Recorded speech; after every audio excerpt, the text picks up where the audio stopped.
बेटी को पढ़ा लिखा कर एमबीबीएस डॉक्टर बनाया था। आज उसी बेटी की शादी की रस्में चल रही थी कि उसी बीच पिता अपनी पिस्टल निकालता है और बेटी के ऊपर तान कर ताड़ से उसके सीने में गोली मारता है। बेटी एक ही गोली में जमीन पर गिरती है और पिता की आंखों के सामने तड़प रही थी कि उसी बीच जो दामाद था वो उसको उठाता है अपनी पत्नी को, लेकिन पिता दूसरी गोली अपने दामाद के मारता है बाजू में। दामाद जान बचाने के लिए भागता है, लेकिन फिर एक और गोली वो उसने दामाद के मारता है और फिर उसके बाद जो बेटी थी उसकी तो फौरन मौत हो जाती है।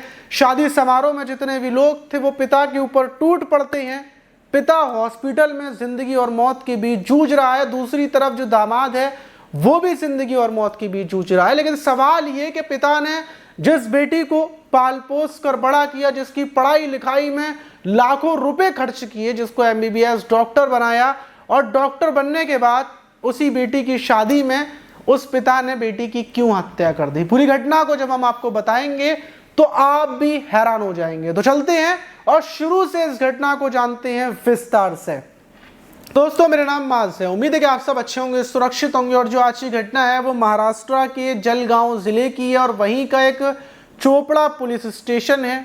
उसी पुलिस स्टेशन के अंतर्गत एक मैरिज होम के अंदर 28 अप्रैल की रात एक शादी का प्रोग्राम चल रहा था। प्रोग्राम में मेहमान आ रहे थे, सब कुछ बिल्कुल ठीक ठाक चल रहा था, लेकिन अचानक से मैरिज होम के अंदर प्रोग्राम चलते हुए एक के बाद एक 3 गोलियां चलने की आवाज़ जो प्रोग्राम के लोग थे वो सुनते हैं। उनका ध्यान जाता है कि गोली किधर चल रही है। तो एक शख्स खड़ा हुआ एक लड़की पर गोली चलाता है और फिर उसके पति के ऊपर भी एक के बाद एक 2 गोलियां चलाता है। दोनों ज़मीन पर गिर जाती हैं और उसके बाद जब ये लोग नज़ारा देखते हैं कि एक शख्स ने पिस्तौल से मतलब एक लड़की को गोली मार दी, एक उसके पति को गोली मार दी, तो जो लोग थे वो शख्स के ऊपर टूट पड़ते हैं। उसके ऊपर ताबड़तोड़ घूंसों से, कोनियों से जो जिसके हाथ लगता है उसकी पिस्तौल छीन कर उसके ऊपर हमला कर देते हैं और बुरे तरीके से पीटने लगते हैं। किसी को नहीं पता था कि इस शख्स ने इस शादी के प्रोग्राम में इस लड़की और इस शख्स के ऊपर क्यों गोलियां चलाई, क्यों गोलियां मारी, और उसी का बदला लेने के लिए बिना किसी सवाल जवाब के उस शख्स को मार रहे थे कि इसने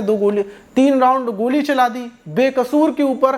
कोई लड़ाई नहीं, कोई झगड़ा नहीं, बस आते ही आते गोली चला दी। फौरन चोपड़ा पुलिस थाने की पुलिस मौके पर पहुंचती है और जो शख्स था उसको बचाया जाता है और जो 2 लोगों की गोली लगी थी उनको फौरन हॉस्पिटल भेज दिया जाता है और उस शख्स को पुलिस बचाती है और बचाने के बाद उसको भी हॉस्पिटल लेकर पहुंचती है। हॉस्पिटल पहुंचते पहुंचते जो लड़की थी जिसके गोली लगी थी, जिसका नाम तृप्ति था, डॉक्टर तृप्ति जो एमबीबीएस डॉक्टर थी, उसकी मौत हो जाती है, जिसकी उम्र लगभग 24 साल थी। और उसकी दूसरी जो शख्स था जिसमें गोलियां पड़ी थी उसका वो पति था तृप्ति का, जिसका नाम अविनाश था, और उसके भी गोली पड़ी थी।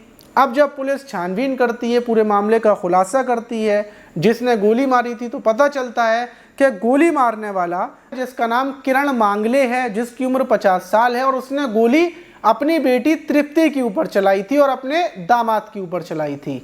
और फिर मतलब वो हॉस्पिटल में वेंटिलेटर पर पड़ा हुआ है। अब पिता ने अपनी बेटी को क्यों मारा और जो अपना दामाद था उस पर गोली क्यों चलाई, पूरी पुलिस पिता बताने की स्थिति में नहीं था। और जब कैमरे वगैरह चेक किए जाते हैं तो ये भी पता चलता है कि जो पिता आया था किरण मांगले, उसके साथ निखिल मांगले, उसका बेटा भी साथ में था। पुलिस बेटे को गिरफ्तार कर लेती है। बेटे को गिरफ्तार करने के बाद अब उससे पूछा जाता है, जब उससे पूरी कहानी पूछी जाती है कि आखिर क्या मामला था, क्या मामला नहीं था, जब शुरू से पूछताछ की जाती है तो पुलिस को पता चलता है कि गोली चलाने वाला किरण मांगले सीआरपीएफ का पहला जवान था और जवान होते हुए जब इसने अपनी नौकरी कर रहा था तो उसी बीच अपने बेटे निखिल और अपनी बेटी तृप्ति को ये पढ़ाने में लगा हुआ था। इसने तमाम पैसा खर्च करने के बाद अपनी बेटी को पढ़ाया लिखाया और आखिर में अब आकर बेटी एमबीबीएस डॉक्टर बन चुकी थी और उसकी अच्छे मतलब फ्यूचर की वो कामना करा हुआ था। और जो ये किरण मांगले था ये रिटायर हो चुका था। रिटायर होने के बाद ये घर पर था, अपनी बेटी के लिए रिश्ता ढूंढ रहा था। लेकिन कुछ महीने पहले ही बेटी की मुलाकात होती है अविनाश से, जो ये हेल्पर था, दुकानों में नौकरी करता है 12,000 रुपये पर, और इसकी मुलाकात किसी दुकान पर होती है और तृप्ति को इसका बात करने का अंदाज तरीका पसंद आता है। फिर इन लोगों की दोस्ती हो जाती है, बातचीत शुरू हो जाती है और बातचीत इतनी बढ़ती है कि जो बेटी तृप्ति थी एमबीबीएस डॉक्टर, उसको एक हेल्पर से, एक 12th करा हुआ जो 12वीं पास लड़का है उससे प्यार हो जाता है और वो उसी के साथ ज़िंदगी बसर करने का फैसला करती है। और बेटी कुछ टाइम पहले ही किरण मांगले को बताती है कि वो उस लड़के से शादी करना चाहती है, लेकिन पिता आग बबूला हो जाता है। वो बोलता है कि मैंने तुम्हारे ऊपर लाखों रुपया खर्च किया, तुम्हारे अच्छे फ्यूचर के लिए, अच्छे रिश्ते आएंगे, अच्छी जगह पर तुम्हारी शादी होगी, तुम्हारा पति भी MBBS डॉक्टर होगा और तुम भी MBBS हो, जो तुम्हारा जो बॉयफ्रेंड है वो 12,000 रुपये महीना कमाता है और तुम्हारी एक दिन की तुम्हारी तनख्वाह के बराबर भी वो पूरे महीने नहीं कमाता और तुम उससे प्यार करती हो। बेटी और पिता के बीच बहुत ज़्यादा बहस होती है और आखिर में बेटी बोलती है कि अब मैं आपके साथ नहीं रहूँगी, मैं अविनाश से प्यार करती हूँ, उसी के साथ रहूँगी। और यही बोलकर बेटी पिता को छोड़कर, जिस पिता ने उसको पढ़ाया लिखाया, सब कुछ किया, उसके लिए लाखों रुपया खर्च कर दिया, अपनी जवानी शादी के बाद अपना जो एंजॉय वाला वक्त होता है उसने ड्यूटी में दे दिया और उस ड्यूटी से पैसे कमाकर अपनी बेटी को पढ़ाया लिखाया और बेटी आखिर में उसको छोड़कर चली जाती है। इस बात से पिता का दिल दुख जाता है। अब जो अविनाश था, ये कास्ट तो एक ही थी, लेकिन मामला ये था कि वो गरीब था और इस चीज़ से पिता गुस्सा था। बेटी अविनाश के पास पहुंचती है और अविनाश के साथ वो रहने लगती है और अविनाश के साथ कुछ ही दिन पहले बेटी कोर्ट मैरिज वगैरह कर लेती है। और जो शादी में कोर्ट मैरिज करने के बाद अब जो भी शादी के जो प्रोग्राम होते हैं, जो भी रस्में होती हैं, वो रस्में अविनाश की बहन के प्रोग्राम में ये लोग करने वाले थे। और ये बात अचानक से किरण मांगले को पता चल जाती है। उसको पता चलता है कि उसकी बेटी अविनाश की छोटी बहन के शादी के प्रोग्राम में आई हुई है और उसका भी वहीं पर सारे प्रोग्राम होंगे। और आज अविनाश की और जो तृप्ति है, जो बेटी है, उसकी हल्दी का प्रोग्राम चल रहा है और उसकी अविनाश की बहन की बारात आ रही है, उसी में उसका हल्दी का प्रोग्राम है। जैसे ही ये बात पिता को पता तो पिता आग बबूला हो जाता है और आग बबूला होकर वो अपने बेटे निखिल से बोलता है कि चलो तुम्हारी बहन से बदला लेंगे, उसने हमारे साथ दगा की, गद्दारी की, हमने उसको इतना प्यार दिया और उसने हमें धोखा दिया, हम उसको कैसे छोड़ सकते हैं। और पिता किरण मांगले अपनी लाइसेंसी जो उसकी पिस्टल थी वो उठाता है और उसको लेकर बिन बुलाए मैरिज होम के अंदर पहुंच जाता है। मैरिज होम में जाता है, सामने ही बेटी तृप्ति थी।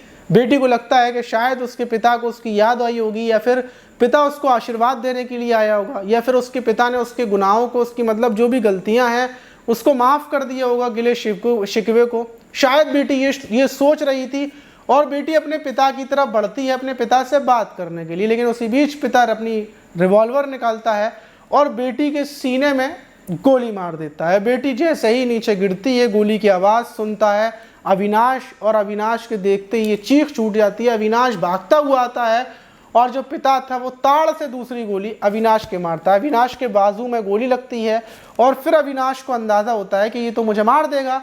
अविनाश जान बचाकर उल्टा भागता है और दूसरी गोली अविनाश की पीठ में पड़ती है। और जैसे ही जो तृप्ति तड़प रही थी नीचे, पिता ये देखता है और पिता बस नज़ारा देखता है, अपनी बेटी को मरता हुआ देख रहा था कि जो भीड़ थी वो पिता के ऊपर टूट पड़ती है। सब लोग मारने लगते हैं क्योंकि अविनाश के परिवार वाले भी थे। अविनाश के परिवार के लोग देखते हैं कि अविनाश के 2 गोली पड़ी हैं, तो वो जो अविनाश के ऊपर गोली चलाने वाला पिता था उसको मारने लगते हैं। और फिर पुलिस पहुंचती है और ऐसा पूरा मामला हुआ। पुलिस ने निखिल मांगले को भी गिरफ्तार कर लिया है और जो किरण मांगले है अगर वो सही हो जाते हैं तो उसके बाद उसको भी जेल भेज दिया जाएगा। लेकिन लग रहा है, पुलिस का कहना है कि पिता की हालत बहुत ज़्यादा ख़राब है। जो भीड़ थी उन्होंने बहुत बुरे तरीके से मारा है और अंदरूनी बहुत ज़्यादा चोटें हैं। और दूसरी तरफ अविनाश है, अविनाश का ससून हॉस्पिटल में इलाज चल रहा है। दूसरी तरफ जो पिता है उसका भी प्राइवेट हॉस्पिटल में इलाज चल रहा है। लेकिन तृप्ति की मौत हो गई, जिसने MBBS किया और उसको प्यार हुआ। उसने यही सोचा था कि प्यार से बढ़कर कुछ नहीं होता, प्यार गरीबी अमीरी खूबसूरती ये सब नहीं देखता, और यही सोचकर बेटी ने प्यार किया था। लेकिन पिता अपनी बेटी से इतना प्यार करता था, लेकिन पिता का जो गुस्सा था उस गुस्से की वजह से पिता ने बेटी को भी मार दिया। अब आप इस पर क्या बोलेंगे कि पिता ने बिल्कुल सही किया या गलत किया? कमेंट बॉक्स में अपनी राय ज़रूर दीजिएगा। मिलते हैं किसी और वीडियो में, जब तक के लिए अपना ख्याल रखें, सुरक्षित रहें, सावधान रहें।